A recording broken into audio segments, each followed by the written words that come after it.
नमस्कार, आप सबका YouTube चैनल पर बहुत बहुत स्वागत है।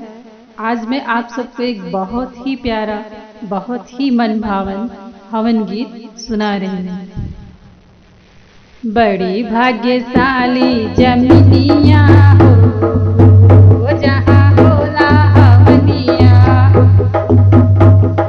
बड़ी भाग्यशाली जमिनिया हो जहाँ होला हवनिया।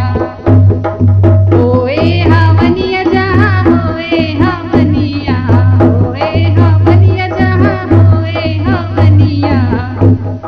बड़ी भाग्यशाली जमिनिया हो जहाँ होए हवनिया।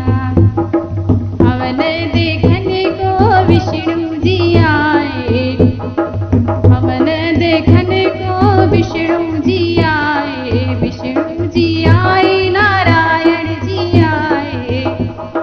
संग में लक्ष्मी रनियवा हो, संग में लक्ष्मी रनियवा हो जहाँ होए हवनिया। बड़ी भाग्यशाली जमिनिया हो जहाँ होए हवनिया। बड़ी भाग्यशाली जमिनिया हो जहाँ होए हवनिया। हवन देखने को शंकर जी आए, हवन देखने को शंकर जी आए, शंकर जी आए, शंकर जी आए। संग में गौरा रनियवा हो, संग में गौरा रनियवा हो जहाँ होए हवनिया। संग में गौरा रनियवा हो जहाँ होए हवनिया।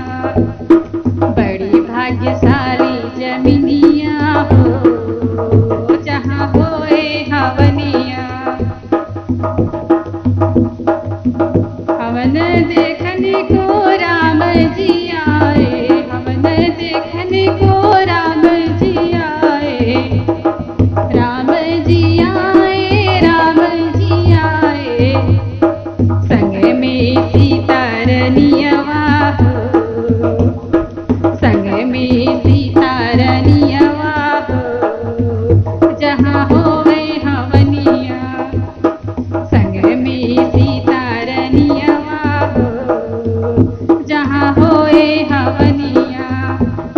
बड़ी भाग्यशाली जमिनिया हो जहाँ होए हवनिया।